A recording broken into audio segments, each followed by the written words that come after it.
The Ender Dragon, one of Minecraft's first ever bosses. Well, I think that it's kind of getting a little too easy for people. For example, people can just take a bed, go right close to the dragon, and just blow it up. Like, um, okay, maybe not that easy, but you get the point. So, as it being kind of too easy for some people, I might or might not have made the Ender Dragon fights kind of harder to deal with, to give people a more challenging experience, as well as a better dragon fight in general, and improve the experience of Minecraft. Well, we all know that the dragon will definitely, in a fight, land at this portal right here, and people will be able to take beds and even swords and axes and start hitting the dragon. But what happens if I told you that I completely disable that function? So you will not be able to use any beds or swords or axes to hit the dragon while it is there, but you'll need to continue shooting the dragon using a bow and arrow, and not to mention the fact that the dragon has more health. So yeah, have fun with that, and I'm not gonna prove that the dragon won't land here because it's gonna take an absolutely insane amount of time to prove that. But just trust me, it won't land at the portal. Let's just say that you have everything geared up. You have all your gear, including a full set of netherite armor and your bows and one stack of arrows, and you are ready to fight the dragon.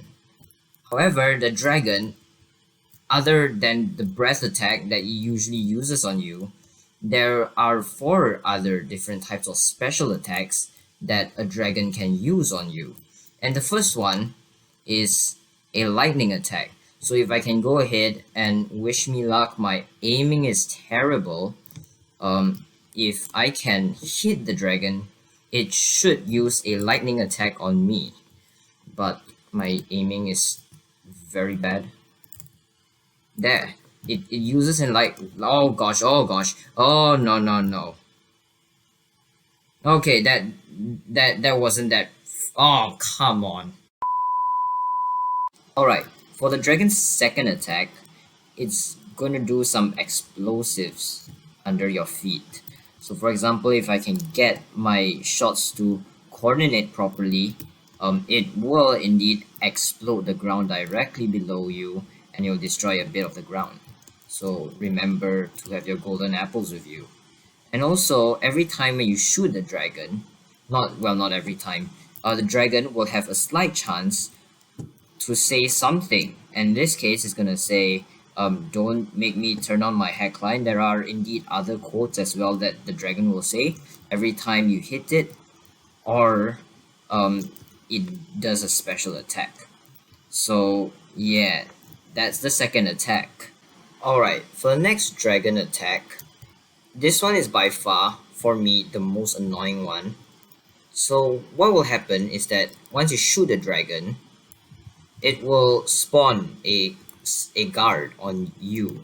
So for example, an ender guard, and it might look funny or it might look scary. I don't know, it depends on you. But for me, I don't know how to describe it. It looks scary but funny at the same time. And it will give you the wither effect, and it's kind of tanky. It is kind of hard to hit, and combined with the dragon breath is gonna be the most annoying thing to take control of, and it does indeed have a large amount of health. So I think around the health of an iron golem, I think maybe more than that. Yeah, and when you kill it, it drops ender pearls and sometimes obsidian. Yeah, so have fun dealing with the ender guards. um yeah, really have fun with them. And one more thing that I'd like to mention about the ender guards is that you might think that they have a dragon head, and they do have netherite armor. Look at the cool netherite armor. But the sad thing about this is that I took into account the possibility of people grinding ender guards for their netherite armor or their dragon hits. So unfortunately they do not drop any of those. They only drop ender pearls and obsidian. So yeah, um that's a bad thing. So for the dragon's fourth attack, it's gonna do something that it kind of learned from a very common mob, the Iron Golem. So it's gonna shoot us directly up into the air, and then we're gonna have to land the MLG water bucket. So this is kind of good practice if you want to become an MLG pro. I guess. So yeah, good luck with that. Yeah.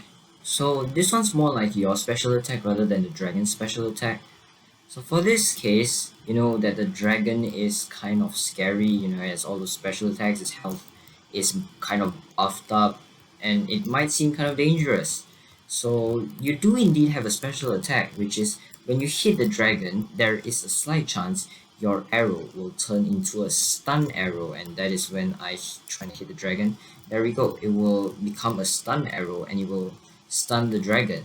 And in this case, it will stun the dragon, and whatever damage that you deal to the dragon will be multiplied either by um 125% all the way up to 200%. So which is kind of significant amount of increase in damage, which will be seen here later. So for example, if I go ahead and shoot the dragon, it's gonna it's going to take a significant amount of damage, slightly more, and we're gonna try it again. So we oh okay. Alright, let's just say that you have the dragon frozen on the spot and you built up all the way. You will be able to use axes and swords to damage the dragon, and you can also use arrows, but don't be cheeky and try to use a bit, because not only will the bit not do any damage, it will damage you quite a lot, and you might have the chance of getting launched back and filling an MLG water bucket. So don't be cheeky. It never works out. So that's the Ender Dragon, the first ever boss that was introduced into Minecraft, and the whole system has been reworked. So I hope that you all will have a fun time of battling the newly reworked Ender Dragon and defeating it. So if the challenge isn't too hard, leave a comment and I'll try to make it harder next time for the next video on the Ender Dragon. So thank you all for watching. Please subscribe and leave a like for more of these videos. And I'll see you when I see you in the next video. Bye.